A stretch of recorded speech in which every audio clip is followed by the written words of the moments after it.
SC రిజర్వేషన్ల వర్గీకరణ అంశాన్ని మరింత లోతుగా అధ్యయనం చేయడానికి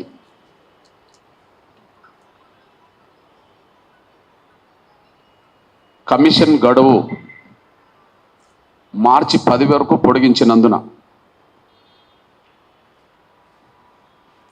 దళితుల్లో ఉండబడే 59 కులాల్లో 58 కులాలు కుల సంఘాల నాయకత్వం అప్రమత్తంగా ఉండి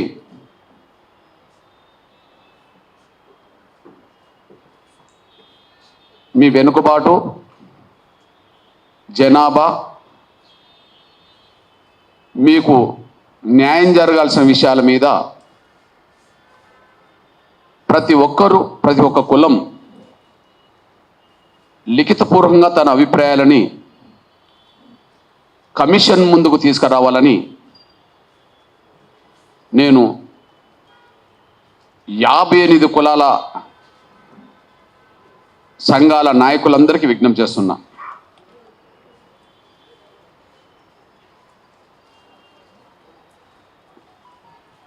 ఈ కమిషన్ గడువు పెరిగినందున మార్చి 10 వరకు కూడా సమయం ఉన్నందున ఈ పొడిగించిన గడువును సద్వినియోగం చేసుకోవాలని ఈ పొడిగించిన గడువును కమిషన్కు పొడిగించిన గడువును దళితుల్లో ఉండబడే ప్రతి కుల సంఘాల నాయకత్వం సద్వినియోగం చేసుకోవాలని చెప్పి నేను విజ్ఞప్తి చేస్తున్నాను. షెడ్యూల్ కులాల వర్గీకరణ అంశం మీద నియమించబడ్డ గౌరవ జస్టిస్ షమీం అఖ్తర్ గారి ఆధ్వర్యంలో ఇంతకుముందే సమర్పించిన నివేదికలో కొన్ని లోపాలు ఉన్నాయనే విషయం స్పష్టంగా గౌరవ ముఖ్యమంత్రి రేవంత్ రెడ్డి గారి దృష్టికి గతంలోనే తీసుకొచ్చాం. సబ్ కమిటీ చైర్మన్ గౌరవ ఉత్తమ్ కుమార్ రెడ్డి గారి దృష్టికి నేరుగా తీసుకొచ్చాం. వాళ్ళ దృష్టికి కూడా బలంగా మేము తీసుకురావడం వల్ల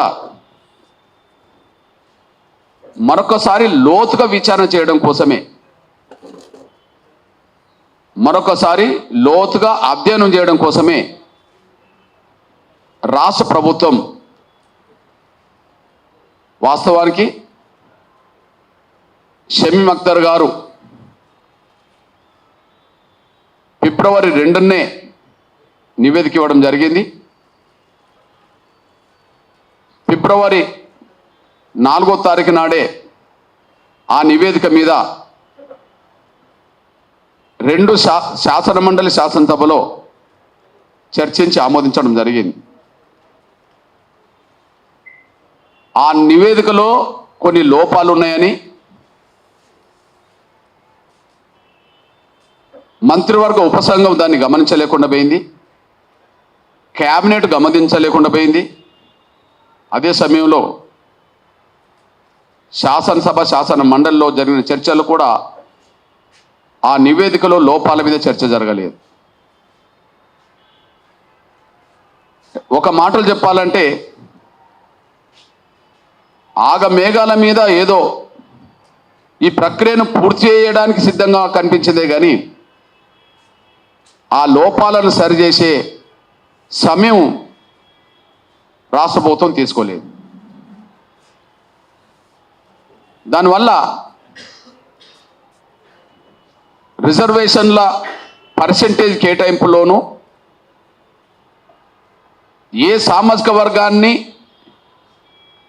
ఏ గ్రూప్లో పెట్టాలనే విషయంలోనూ అదే సమయంలో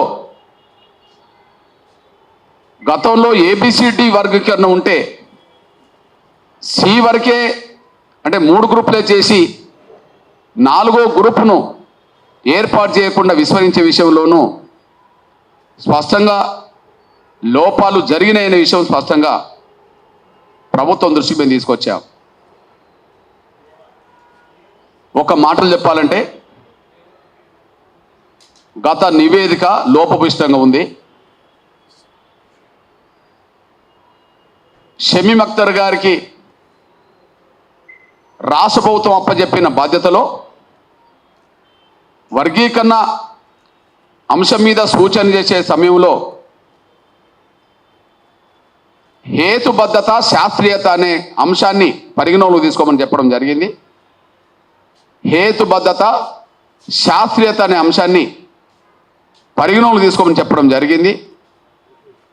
అయితే షమీమ్ అఖ్తర్ గారి నివేదికలో ఆ హేతుబద్ధత శాస్త్రీయతనే లోపించింది. దానివల్ల ప్రధానంగా 3 పొరపాట్లు జరిగినాయి.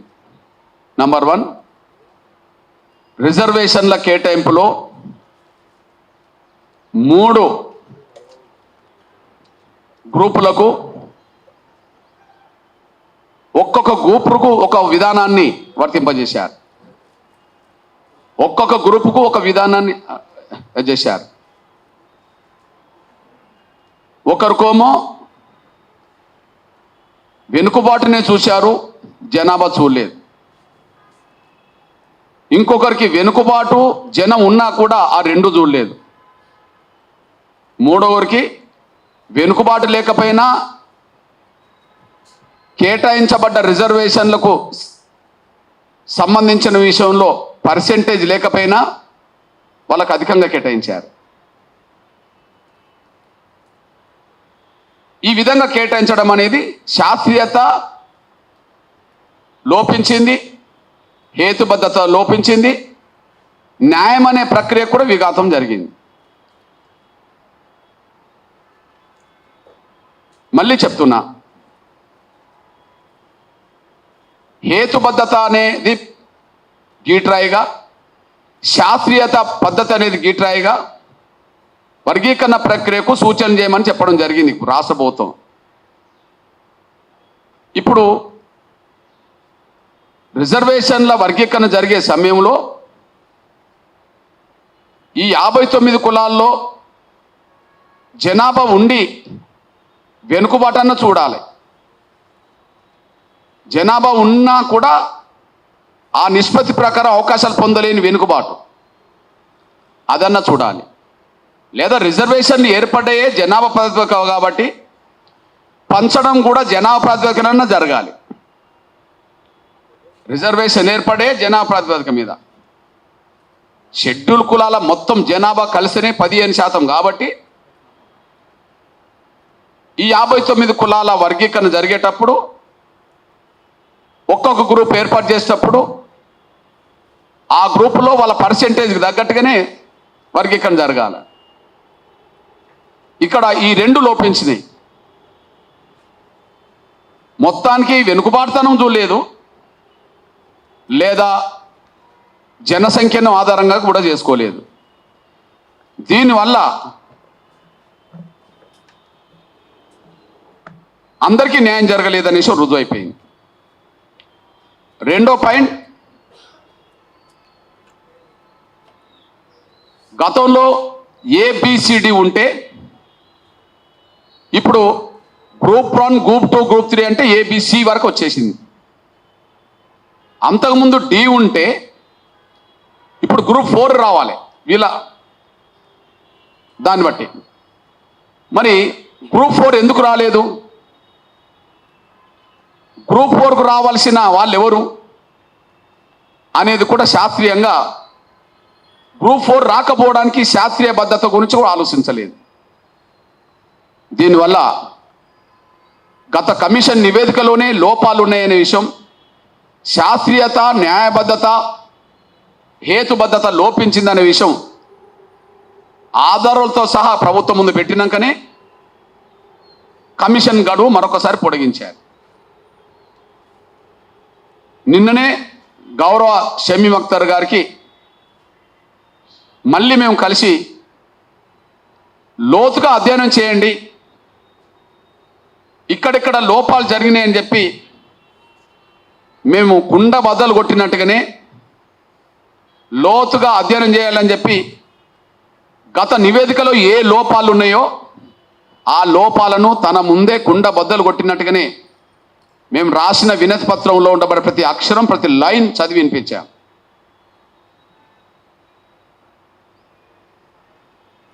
అయితే ఇప్పుడు మార్చి 10 వరకు గడువున్న సమయంలో నేను దళితుల్లో ఉండబడే అన్ని కులాలకు విజ్ఞప్తి చేస్తున్నా. ముఖ్యంగా మాలలోమో సింగిల్ క్యాస్ట్గా వర్గీకరణ అడ్డుకునే ప్రయత్నం చేస్తుంటే అన్ని కులాలకు మేలు జరగాలని ఎంఆర్పిఎస్ యుద్ధం చేసుకుంటూ వచ్చేసింది. ఈ తెలుగు నేల మీద మాలలు మాత్రమే వర్గీకరణ అడ్డుతగుతూ వచ్చారు. మాదిగలు వర్గీకరణ కావాలని ఉద్యమానికి నాయకత్వం వేస్తూ వచ్చారు. 58 కులాల హక్కులను అడ్డుకోవడానికి ప్రయత్నం చేస్తున్నది మాలలవుతే, మాదిగలతో పాటు మిగతా 57 కులాలకు న్యాయం జరగాలని కోరుకుంటున్నది ఎంఆర్పిఎస్. ఈ నేపథ్యంలో విజ్ఞప్తి చేస్తుంది ఏంటంటే, ఒక మాదిగ బిడ్డగా నేను మిగిలిన 57 కులాల సంఘాలకు, సంఘాల నాయకులకు అప్పీల్ చేస్తున్నా.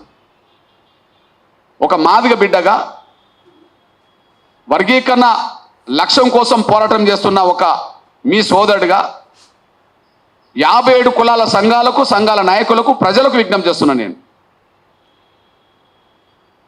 ఈ వర్గీకరణ రేపు జరిగితే, రిజర్వేషన్లు ఈ దేశంలో ఉన్నంతకాలం వర్గీకరణ ఉంటే మరో 10 ఏళ్ళకో 20 ఏళ్ళకో 30 ఏళ్ళకో ఈ వర్గీకరణ వల్ల 2025లో జరిగే వర్గీకరణ వల్ల మాకు మేలు జరగలేదు, మాకు మేలు కంటే అన్యాయమే జరిగిందని రాబోయే 10 ఏళ్ళకో 20 ఏళ్ళకో 30 ఏళ్ళకో ఏ కులానికి కూడా ఆ అభిప్రాయం రాకుండా ఉండాలి. ఏ కులం కూడా నష్టపోకుండా ఉండాలి. ఏ కులం బిడ్డలు కూడా, రాబోయే తరాలు కూడా జరిగిన వర్గీకరణ వల్ల మేము నష్టపోయినామని చెప్పి అనుకోకుండా ఉండాలి.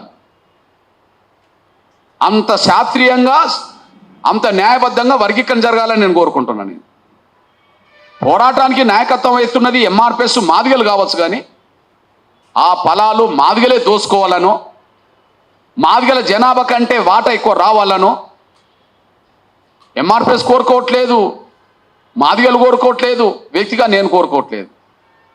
పోరాటానికి నాయకత్వం వహిస్తే అంటే నాయకత్వం వహించవచ్చు, కానీ దళితుల్లో అన్ని కులాలకు మేలు జరగాలి, అన్ని కులాల బిడ్డలు బాగుపడాలి అనేదే ఇందులో గొప్ప ఉద్దేశం, సదుద్దేశం అనే విషయం మీద తీసుకొస్తున్నాను నేను. కాబట్టి ఇప్పుడు జరిగే వర్గీకరణ ప్రక్రియలో అందరు భాగస్వాములు కావాలి. ఇప్పుడు జరిగే వర్గీకరణ ప్రక్రియ రేపు 100 ఏళ్ళు ఉంటుంది అనుకుందాం. డాక్టర్ బాబాసాహెబ్ అంబేద్కర్ రాజ్యాంగం రాసినాక 1950 నుంచి రిజర్వేషన్లు అమలు జరుగుతున్నాయి, ఉమ్మడి రిజర్వేషన్లు. ఇప్పుడు 2025లో ఉన్నాం, అంటే 75 ఏళ్ళు. ఈ 75 ఏళ్లలో ఉమ్మడి రిజర్వేషన్ల వల్ల మెజారిటీ కులాలకు న్యాయం జరగలేదు కాబట్టి వర్గీకరణ ఉద్యమం వచ్చింది. ఈ 75 ఏళ్లలో ఉమ్మడి రిజర్వేషన్ల విధానం వల్ల దళితుల్లో ఉండబడే అన్ని కులాలకు వాళ్ళ న్యాయమైన వాట దక్కలేదనే వర్గీకరణ ఉద్యమం వచ్చింది.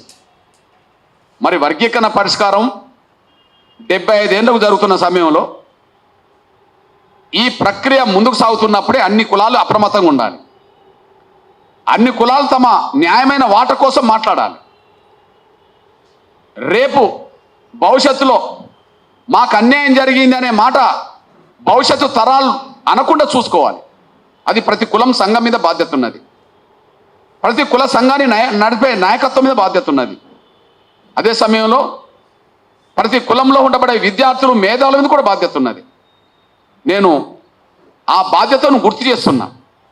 దయచేసి 10వ తారీఖు వరకు ఉండబడే కమిషన్ గడువును ముఖ్యంగా 57 కులాలకు సంబంధించిన నాయకత్వం, 57 కులాల సంఘాల నాయకత్వం, ఎట్లాగో అందరి పక్షాన ఎంఆర్పిఎస్ ఇచ్చిన నేను ఆ వినతి పత్రం, అన్ని వర్గాల పక్షాన అందరికి న్యాయం జరగాలని చెప్పి ఎంఆర్పిఎస్ వినతి పత్రం ఇచ్చిన, అది ఎంఆర్పిఎస్ విజ్ఞప్తిగా చూస్తారు, అది ఎంఆర్పిఎస్ విజ్ఞప్తిగా చూస్తారు.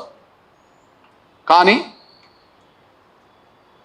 ఏ కులం వాళ్ళ వెనుకబాటేంది, ఏ కులం, వాళ్ళ మనోభావాలు ఏంటి, వాళ్ళ భవిష్యత్తుకు వర్గీకరణ ఏ విధంగా ఉపయోగపడాలనే విషయం ప్రతి కుల సంఘ నాయకత్వం, ప్రజలు బాగా ఆలోచించుకొని కమిషన్ ముందుకు వెళ్ళాలి. మరొక్కసారి పలానా వాళ్ళ వల్ల మేము దోపిడి గురైనాం, పలానా వాళ్ళతో మేము కలిసి ఉంటే మేము అన్యాయం గురైనామని చెప్పి ఏ కుల సంఘం అనుకోకుండా, ఏ కులం ప్రజలు అనుకోకుండా ఉండాలంటే ఇప్పుడు 57 కులాల సంఘాలకు నాయకత్వం వహించే వాళ్ళ మీద,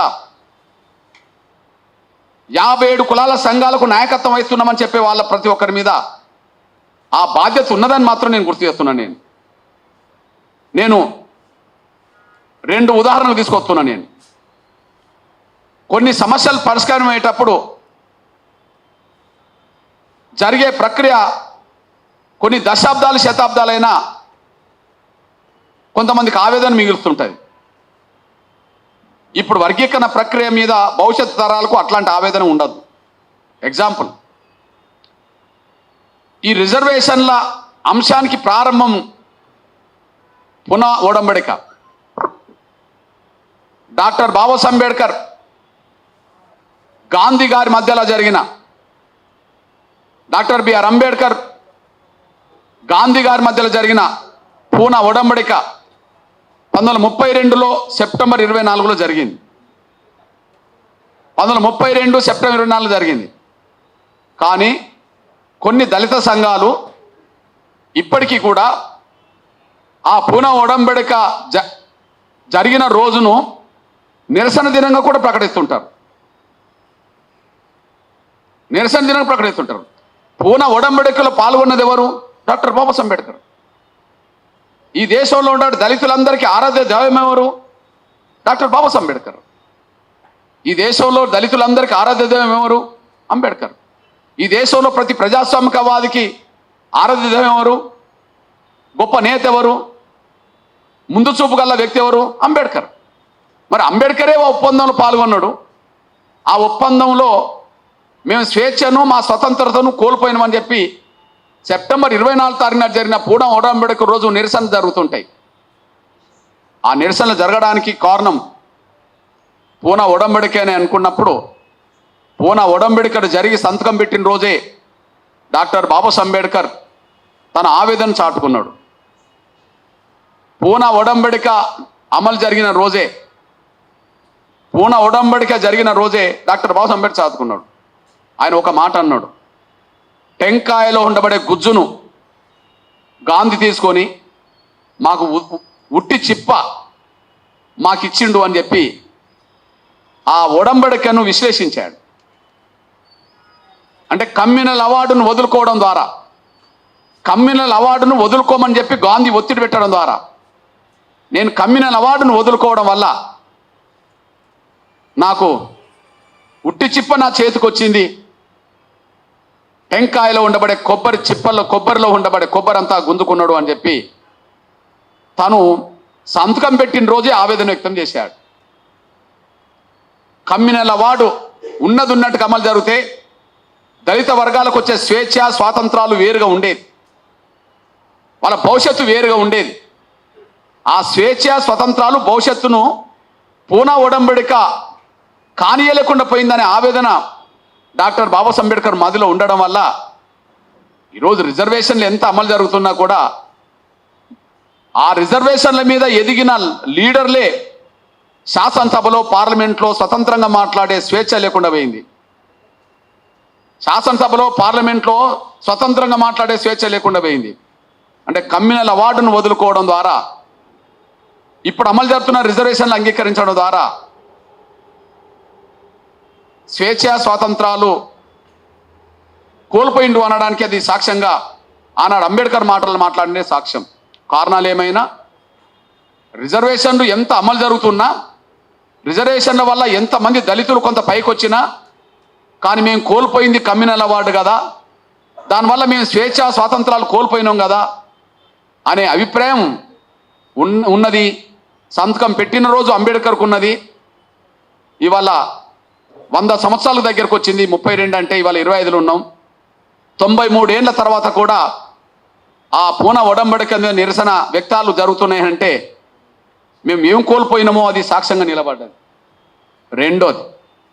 రెండోది మనం తెలంగాణ రాష్ట్ర ఉద్యమం జరుగుతున్న సమయంలో తెలంగాణ ఏర్పాటు జరగడానికి ముందు గతంలో కేసీఆర్ గారు ప్రకటించిన మాటకు కట్టుబడి లేకపోవడం వల్ల ఆదివాసీ సమాజం నష్టపోయింది. తెలంగాణ రాష్ట్ర ఏర్పాటు ఉద్యమం జరుగుతున్నప్పుడు గత కేసీఆర్ గారు ముందు భౌగోళిక తెలంగాణ కోరుకుంటున్నాం,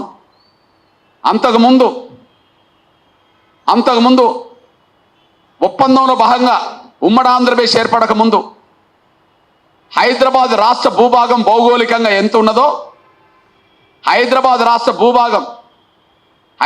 స్టేట్ భూభాగం భౌగోళిక ఎంత ఉన్నదో అందులో నుంచి తెలంగాణ ఏర్పడే సమయానికి ఇంచు భూమి కూడా కోల్పోయే ప్రసక్తి లేదని చెప్పి పదే కేసీఆర్ గారు మాట్లాడేవాడు. భౌగోళిక తెలంగాణ అంటే ఆంధ్రప్రదేశ్లో కలవక ముందు ఏ హైదరాబాద్ రాష్ట్రం అయితే విలీనమైందో, ఎంత భూభాగం అయితే విలీనమైందో అంత భూభాగంలో ఒక గ్రామం కాదు కదా, ఒక ఇంచు కూడా వదులుకోలేము అని చెప్పి మాట్లాడేవాడు. కానీ తీరా తెలంగాణ రాష్ట్రం ఏర్పడే సమయంలో అటు సీమాంధ్ర భూస్వామ్య వర్గం, పెట్టుబడిదారు వర్గం తీసుకొచ్చిన ఒత్తిడికి అటు కేంద్రం తలొగ్గి ఇటు కేసీఆర్ కూడా స్పష్టంగా యుద్ధంలో లేకుండా పోవడం వల్ల దాదాపు భద్రాచలం పరిధిలోని 7 మండలాల పరిధిలో ఉండి 200 గ్రామ పంచాయతీలు, ఆ గ్రామ పంచాయతీ పరిధిలో ఉండబడే 95% పైగా ఆదివాసులు ఇవాళ నీట మునిగారు. హైదరాబాద్ నుండి పరిపాలన చేసే వాళ్లకు ఆ బాధ అర్థం కాదు,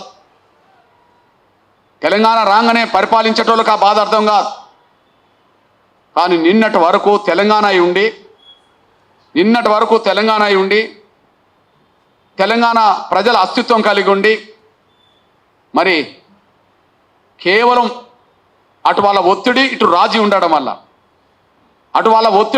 పడడం వల్ల నిజంగా నష్టపోయింది. 200 గ్రామాలకు పైగా లక్షలాది మంది ఆదివాసులు నష్టపోయారు. వాళ్ళు పోలవరం ప్రాజెక్టులో మునిగిపోయారు. ఒక మాట చెప్పాలంటే చెట్టుకొకరు పుట్టకొకరయ్యారు. ఆదివాసి ప్రజలు చెట్టుకొకరు పుట్టకొకరయ్యారు. చాలా బాధాకరం. దాన్ని మేము ఆనాడే వ్యతిరేకించాం. ఆదివాసుల ఆదివాసుల అరణ్య ఘోష అని చెప్పి నేను యాత్ర కూడా చేశాను ఆ రోజుల్లో. అంటే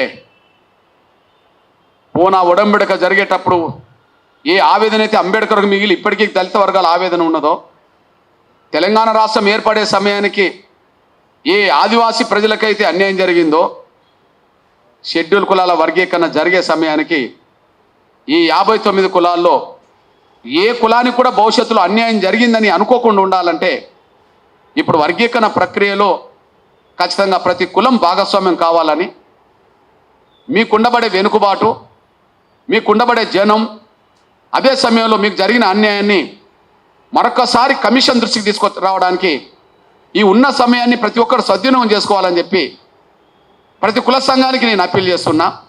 ముఖ్యంగా 57 కులాలకు సంబంధించిన రిజర్వేషన్ల ఫలాలు ఏకపక్షంగా పొంది అభివృద్ధిలోకి వచ్చింది మాలలో అవుతే 57 కులాల అభిప్రాయాన్ని కూడా నేను చెప్తున్నా. మాలల తర్వాత మాదిగలు కొంత లబ్ధి పొందారు కదా అని, అంటే మధ్యస్థంగా లబ్ధి పొందినరా అనే విషయం కమిషన్ నివేదిక చెప్తున్నది. మేము 10% జనాభా ఉంటే 5% వరకు పొందినట్టుగా రికార్డులు ఉంటే మేము 5% కోల్పోయిన వాళ్ళమే కావచ్చు, కానీ మధ్యస్థంగా ఉన్నారనే విషయం కమిషన్ చెప్పినప్పుడు ఇక నష్టపోయింది మిగతా కులాలు అంటున్నప్పుడు ఆ కులాలు ఎక్కువ మేలుకొని భవిష్యత్తులో అన్యాయం జరగకుండా చూసుకోవడానికి కమిషన్ దృష్టికి తీసుకురావాల్సిన అంశాలు ఎన్ని ఉన్నా కూడా లిఖితపూర్వకంగా తీసుకురావడానికి ప్రయత్నం చేయాలని చెప్పి నేను సవినంగా ప్రతి కుల సంఘానికి విజ్ఞప్తి చేస్తున్నా. రేపటి నుంచి సాధ్యమైనంత మేరకు 57 కులాల సంఘాల నాయకులతో నేను సంప్రదింపులు చేస్తా, వాళ్ళని అప్రమత్తం చేసే ప్రయత్నం చేస్తా, అందరికీ అందుబాటులో ఉంటా. నేను ఈ వర్గీకరణ పోరాటంలో మాదిగ జాతి ముందు వరుసలో నిలబడవచ్చు, లేదా ఎంఆర్పిఎస్ ముందు వరుసలో నిలబడవచ్చు, కానీ ఈ వచ్చే వర్గీకరణ ఫలాలు మాదిగలకే పెద్దపీట ఉండాలనో లేదా భవిష్యత్తులో ఇతర కులాలను మాదిగలో దోసుకోవాలనో మేము ఎప్పుడు అట్లా అనుకోవట్లేదు. ప్రతి విషయంలో మాదిగల జనాభాతో అంతవరకే పరిమితం కావాలని నేను కోరుకుంటున్నా. మిగిలిన కులాల జనాభా ఎంత ఉంటే అంత రావాలని నేను కోరుకుంటున్నా. కాబట్టి అందరికీ న్యాయం చేసే దిశగానే ఎంఆర్పిఎస్ పనిచేస్తుంటుంది. అందరికీ న్యాయం జరగాలని ఎంఆర్పిఎస్ కోరుకుంటుంది కనుక తప్పకుండా ప్రతి కుల సంఘం ఈ విషయంలో అప్రమత్తంగా ఉండాలని, మీ అభిప్రాయాలు కమిషన్ దృష్టికి తీసుకురావాలని చెప్పి నేను కోరుతూ, దయచేసి గౌరవ షమీం అఖ్తర్ గారికి కూడా నేను ఒక విజ్ఞప్తి చేస్తున్నా. గౌరవ షమీం అఖ్తర్ గారికి కూడా నేను ఒక విజ్ఞప్తి చేస్తున్నా. దయచేసి ఇందులో చాలా వెనుకబడ్డ కులాలు ఉన్నాయనే విషయం, ఇప్పటికీ ఈ వర్గీకరణ ప్రక్రియలో ఇంకా భాగస్వామ్యం కాని చైతన్యం లేని కులాలు ఉన్నాయనే విషయం కూడా మీ దృష్టికి నేను తీసుకొస్తున్నా. కాబట్టి వాళ్ళ ఆవేదన చెప్పడానికి వచ్చినప్పుడు, ఆవేదనతో కూడిన వినతి పత్రం ఇవ్వడానికి వచ్చినప్పుడు కొంత సమయం ఎక్కువ వెచ్చించి ప్రతి కుల సంఘం అభిప్రాయాలని, కుల సంఘం ఆవేదనని, వాళ్ళకి జరిగిన అన్యాయ వివరాలని కొంత ఎక్కువ సమయం వెచ్చించి వాళ్ళ బాధలకు పరిష్కారం చూపెట్టే విధంగా ఎక్కువ సమయం కమిషన్ కార్యాలయంలోనే ఉండే విధంగా చూడాలని చెప్పి, అంటే వచ్చే వాళ్ళకి అందుబాటులో ఉండాలని చెప్పి నేను పెద్దలు షమీం అఖ్తర్ గారికి గౌరవంగా నేను విజ్ఞప్తి చేస్తున్నా. ఆయనను గౌరవిస్తూ నేను విజ్ఞప్తి చేస్తున్నా. ఎందుకంటే వచ్చినప్పుడు వేరే అధికారులు ఉంటే వాళ్ళు వినతి పత్రం ఇచ్చిపోవచ్చు, కానీ మీరుండడం వల్ల కొంత నమ్మకం ఏర్పడడానికి, కొంత మాకు న్యాయం జరుగుతుందని అనుకోవడానికి కొంత వీలవుతుంది.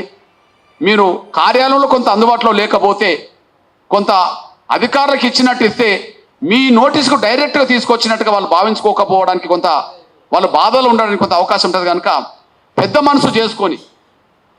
మనసు చేసుకొని ఏదైతే పూరుగుల రామకృష్ణ భవన్ మొదటి భవన్లో ఏదైతే ఈ కమిషన్కు కార్యాలయం కేటాయించారో ఖచ్చితంగా ఎక్కువ సమయం అందుబాటులో ఉండి ప్రతి ఒక్కరి విజ్ఞప్తికి, ప్రతి ఒక్కరిచ్చే వినతి పత్రానికి కొంత కూలంకషంగా చర్చించుకొని ఇచ్చేటట్టుగా వాళ్లకు మీ సహాయ సహకారాలు అందించాలని చెప్పి నేను విజ్ఞప్తి చేస్తున్నా.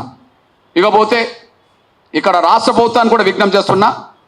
దయచేసి ఆగమేఘాల మీద మళ్ళీ కమిషన్ నివేదికను తెప్పించుకునే ప్రయత్నాలు చేయకుండా కమిషన్ లోతుగా అధ్యయనం చేయడానికి ఇచ్చిన టైమును పూర్తి స్థాయిలో వెచ్చించే విధంగా రాష్ట్ర ప్రభుత్వం సహకరించాలి.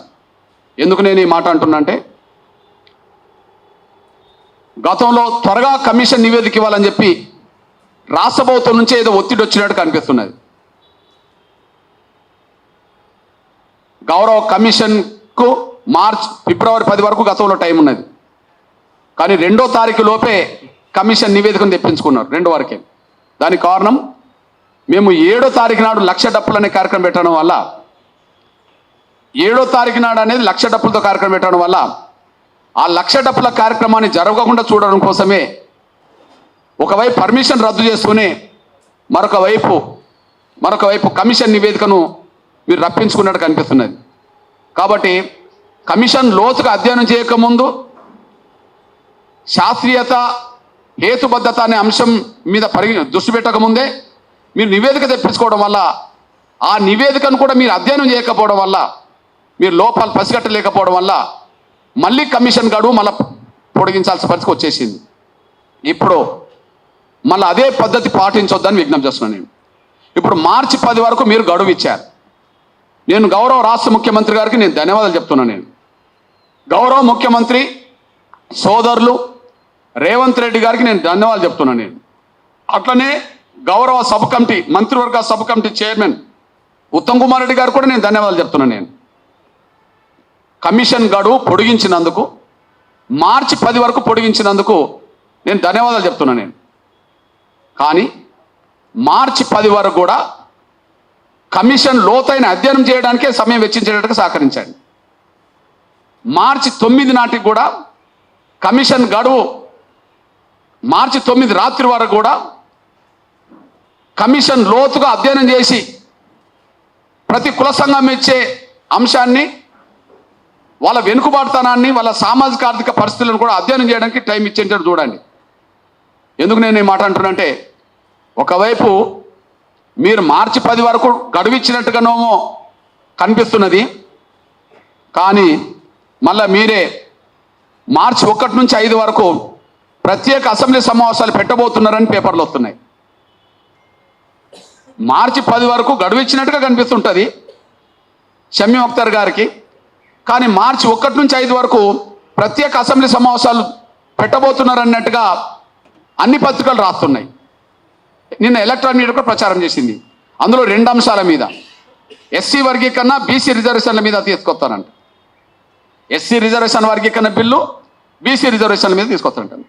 ఇప్పుడు ఎస్సీ వర్గీకరణ మీద లోతుగా అధ్యయనం చేయడానికే కదా రెండోసారి టైం ఇచ్చింది. మళ్ళీ ఇప్పుడు లోతుగా అధ్యయనం చేయడానికే కదా, గతంలో ఉన్న లోపాలు ఏదంటే సరి చేయడానికే కదా, అదే సమయంలో అన్ని కులాల మనోభావాలను మళ్ళీ గుర్తించడానికే కదా, వాళ్ళ వెనుకబాటును అధ్యయనం చేయడానికే కదా, వాళ్ళ జనాభాను అధ్యయనం చేయడానికే కదా.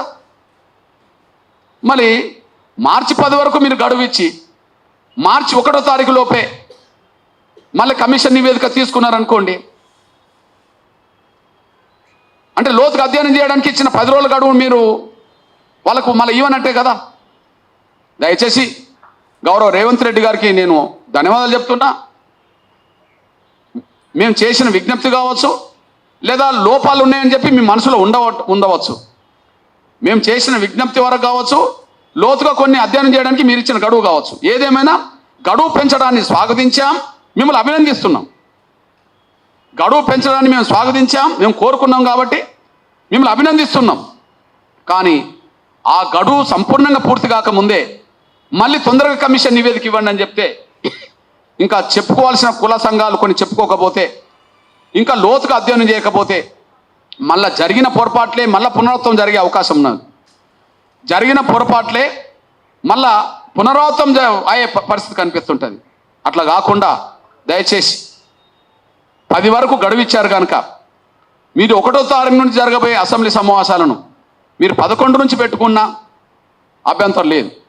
అదే సమయంలో మీరు బడ్జెట్ సమావేశాలు, ప్రత్యేక అసెంబ్లీ సమావేశాలు అన్నారు కాబట్టి నేను చెప్తున్నాను. నేను ప్రత్యేక అసెంబ్లీ సమావేశాలు అన్నారు, మీరు బడ్జెట్ సమావేశాలు యథావిధిగా పెట్టుకోవడం వేరు, ప్రత్యేక అసెంబ్లీ సమావేశాలు వేరు. ప్రత్యేక అసెంబ్లీ సమావేశాలు వర్గీకరణ మీదనే పెడుతున్నప్పుడు అది 1వ తారీఖు నుంచి పెట్టడం అంటే కమిషన్కి ఇచ్చిన గడువు 10వ తారీఖు నాటి వరకు ఉన్నది కదా. ఇక్కడ అర్థం చేసుకోవాల్సింది ఏంటంటే, నెల రోజులు అన్నారు, కమిషన్ గడువు నెల రోజులు అన్నారు.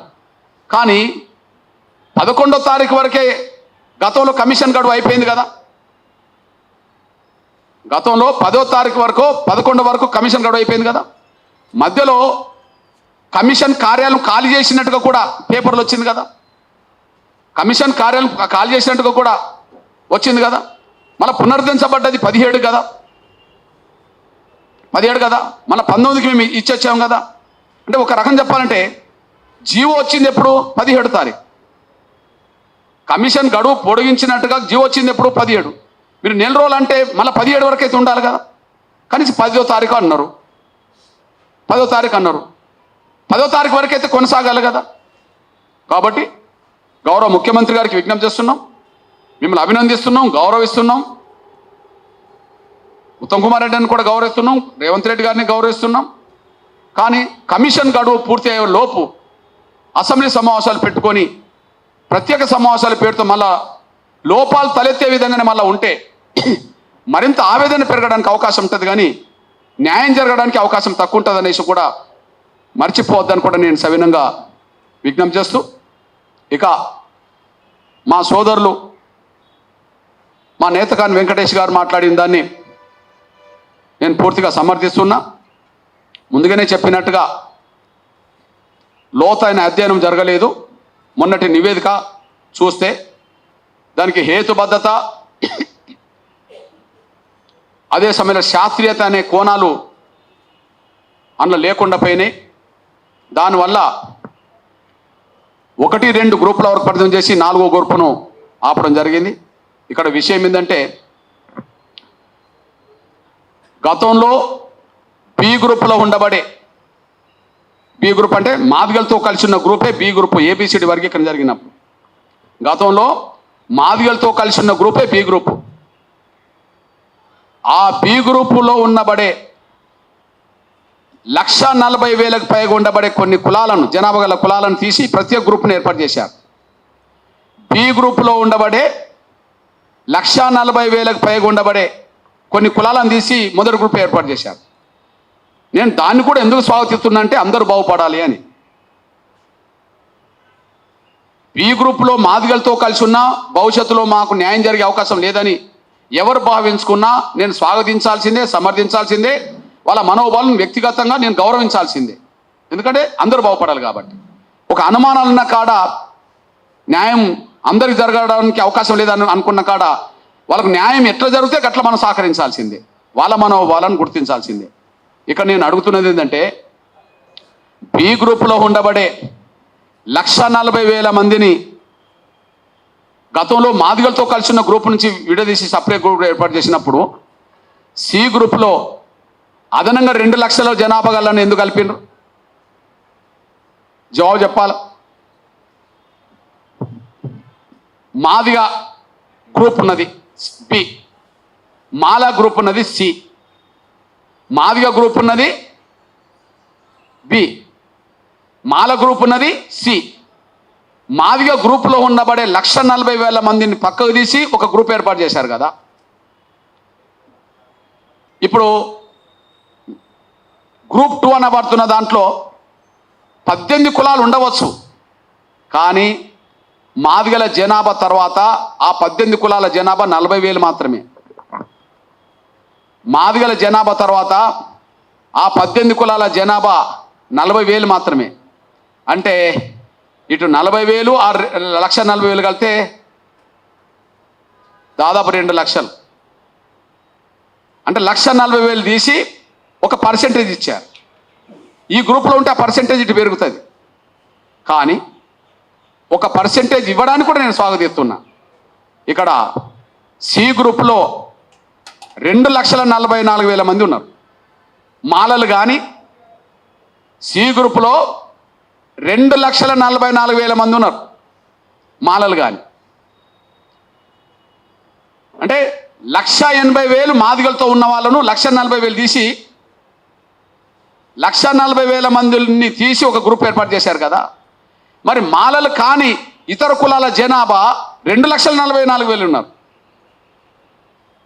మరి 2,40,000 మందిలో 44,000 మందిలో ఇప్పుడు మాదిగల గ్రూప్లో 40,000 కలిసినట్టుగా మాల గ్రూప్లో కూడా 40,000 జనాభా గల కులాన్ని కలుపుకుంటే మీలో 2 లక్షలు పక్కకు పోవాలి కదా. ఆ 2 లక్షలు పక్కకు పోతే ఒక సపరేట్ గ్రూప్ ఏర్పడుతుంది కదా. అంటే మాదిగల గ్రూప్ ఏమో రిజర్వేషన్ పర్సెంటేజ్ గ్రూపుకు పెరగకుండా అటు తీశారు. కానీ ఇక్కడ మాలలున్న గ్రూపులో మాత్రం అదనంగా 2 లక్షలకు పైగా ఉన్న వాళ్ళని కలుపుకొని అన్ననే పెట్టుకున్నారు. ఇప్పుడు వాళ్ళు అంటుండ్రు నా నేత కాని వెంకటేష్ గారు నాయకత్వం అవుతున్నట్టుగా, మా మిథిలయ్య వారి నాయకత్వం అవుతున్నట్టుగా, ఒలియ దాసర్లు మాల దాసర్లు మాట్లాడుతున్నట్టుగా వాళ్ళు అంటుండ్రు మాకు సి గ్రూప్లో మీరు ఉండడం వల్ల మేము నష్టపోతాం కనుక సి గ్రూపే మాకు ప్రత్యేకం కేటాయించి డి గ్రూప్లో మాలలు డెవలప్ అయిన మాలలు వెళ్ళాలని చెప్పి కోరుతున్నారు. ఇది న్యాయబద్ధమే కదా. ఒక గ్రూప్లో 1,40,000 మందిని తీసి సపరేట్ ఏర్పాటు చేసినప్పుడు మరో గ్రూప్లో సి గ్రూప్లో 2,40,000 మందిని వాళ్ళని ఎంబడి పెట్టుకోవడం అనేది అది న్యాయబద్ధత ఎట్లా అవుతుంది, హేతుబద్ధత ఎట్లా అవుతుంది, అది శాస్త్రీయంగా వర్గీకరణ చేసినట్టు ఎట్లా అవుతుంది? రెండో విషయం ఇంకోటి జరిగింది. మీరు చూడండి, ఈ షెడ్యూల్ కులాల లిస్టులో మాదిగల క్రమ సంఖ్య 31. 59 కులాల్లో మాది 31వ number Madiga. Single caste Madiga 32,33,642 single caste Madiga. కానీ ఇక్కడ క్రమ సంఖ్య మాల 34, క్రమ సంఖ్య మాల 34. అందులో ఒక కులం పేరే ఉండదు, 2 కులాల పేరు ఉంటుంది. మాల అయ్యేవారు, మాల అయ్యేవారు. జనాభా ఎంత? 15,27,143. అంటే మాల అయ్యేవారిలో ఒక అయ్యేవారిలో 2 లక్షలు ఉన్నారనుకో, అంటే వీళ్ళు కలుపుకున్నట్టే కదా ఈ పేరుతో ఆ లిస్టులో. అంటే వాళ్ళ సొంత కులం పక్క ఇంకో కులాన్ని పెట్టుకొని 15 లక్షలు చేసుకున్నారు. వాళ్ళ గ్రూప్లో 2,40,000 మందిని పెట్టుకున్నారు. ఇదంతా ఎంత అన్యాయం. ఇప్పుడు నేను ఒక చదువుతాను. ఒకే క్రమ సంఖ్యలో 4-5 కులాలు ఉంటాయి బ్రదర్. కొన్ని కులాల పేర్లు మీ దృష్టికి తీసుకొస్తున్నా, ఒకసారి మీరు ఆలోచించండి. ఉదాహరణకు మాదిగ గ్రూప్ ఉన్నదనుకో, క్రమ సంఖ్య 14. అందులో చెమార్, మోచి, ముచ్చి, చెమార్, రవిదాస్, చెమార్, రోహిదాస్, ఇవన్నీ క్రమ సంఖ్య 14లోనే ఇన్ని కులాలు ఉంటాయి. జనాభా ఎంత? ఇన్ని కులాల జనాభా 17,068. అందులో చెమార్ 1, మోచి 1, ముచ్చి 3, 4 చెమార్, 5 రవిదాస్, 6 చెమార్, 7 రోహిదాస్. అంటే 7 కులాలను ఒకే క్రమ సంఖ్యలో చేరిస్తే వాళ్ళ జనాభా ఎంత? 17,000 అని అర్థం, అంతే కదా. మరి ఈ 15 లక్షల జనాభాలో మాల అయ్యేవాళ్ళు ఉన్నారు కదా. క్రమ సంఖ్య ఒకటే, మాల అయ్యేవాళ్ళు ఉన్నారు కదా. అంటే మాలలే 15 లక్షలు అని చెప్పడానికి వీల్లేదు కదా. కానీ మాదిగలు 32 లక్షల పైగా అని చెప్పడానికి వీలున్నది కదా. అంటే వాళ్ళకంటే సగానికి ఎక్కువ మాదిగలకైతే రావాలి కదా. మరి ఎందుకు రాకుండా పోయింది? ఈడ వాళ్ళకంటే సగానికి ఎక్కువ మాకు రావాలి కదా. ఒకే క్రమ సంఖ్యలో 2 కులాలు ఉన్నాయి కదా మీకు. మరి మాదిగలకు ఒకే క్రమ సంఖ్యలో ఒకే కులం ఉన్నది కదా. దీన్ని బట్టి మాలల జనాభా 15 లక్షలుగా చూపెడుతున్నా, అందులో 2 కులాలు ఉన్నాయి. ఉమ్మడి గ్రూప్గా 2,44,000 మందిని అదనంగా చేర్చుకొని 5% తెచ్చుకున్నారు. అందువల్ల నేను పూర్తిగా నా నేతకాని సోదరులు, నా వెంకటేశ్వర గారి నాయకత్వంలో, అన్న నా మిథులయ్య గారి అన్న సత్యన్న నాయకత్వంలో ఇంకా ఖచ్చితంగా డి గ్రూప్లో మాలలు చేరాలి, డి గ్రూప్లో మాలలు చేర్చాలి. సి గ్రూప్లో మాలల కంటే వెనుకబడ్డ నేతకాని అధ్వర్యంలో కొన్ని కులాలను కలిపి సి గ్రూప్లో వీళ్ళని ఉంచే విధంగా డి గ్రూప్ ఏర్పాటు చేసే విధంగా మా వంతు సహకారం, మా వంతు పాత్ర కూడా మా నేతకాని వెంకటేష్ గారి నాయకత్వంలో జరిగే ప్రతి ప్రయత్నానికి మేము అండగా నిలబడతాం. అంతేకాకుండా మళ్ళీ చెప్తున్నాం, ఈ రాష్ట్రంలో ఈ వర్గీకరణ ప్రక్రియ జరిగే ఈ సమయంలో, ఈ రాష్ట్రంలో వర్గీకరణ ప్రక్రియ జరిగే ఈ సమయంలో భవిష్యత్తు తరాలు ఆ వర్గీకరణ జరిగే సమయానికి మా జాతులు మేలుకోకపోవడం వల్లనో, లేదా మా తరఫున మాట్లాడేటోళ్ళు లేకపోవడం వల్లనో మాకు కొంత అన్యాయం జరిగిందనే బాధ భవిష్యత్తులో ఉండద్దని నేను కోరుకుంటున్నా. అదే పూనా ఒడంబడిక జరిగిన బాధ ఇప్పటికీ కొంత కొనసాగుతుంది. అదే సమయంలో తెలంగాణ వచ్చేటప్పుడు ఆదివాసుల ఘోష ఇప్పటికీ మనకు అర్థమవుతుంది. ఈ వర్గీకరణ జరిగే సమయంలో ఏ కులానికి అన్యాయం జరగని పద్ధతిలోనే న్యాయం జరిగేయడానికే మా వంతు పాత్ర పోషిస్తాం. ఈ విషయంలో గౌరవ షమీం అఖ్తర్ గారికి గడువు పొడిగించినందుకు ధన్యవాదాలు చెప్తూ, గడువు పూర్తి అయ్యేంత వరకు అసెంబ్లీ సమావేశాలు జరగద్దని, గడువు పూర్తి అయ్యేంత వరకు కమిషన్ చైర్మన్ గారు ప్రతి దళిత కులానికి కుల సంఘ నాయకులకు అందుబాటులో ఉండి వాళ్ళిచ్చే వినతి పత్రం సావధానంగా వినే విధంగా చూసుకోవాలని చెప్పి నేను విజ్ఞప్తి చేస్తూ ముగిస్తున్నాను. ధన్యవాదాలు.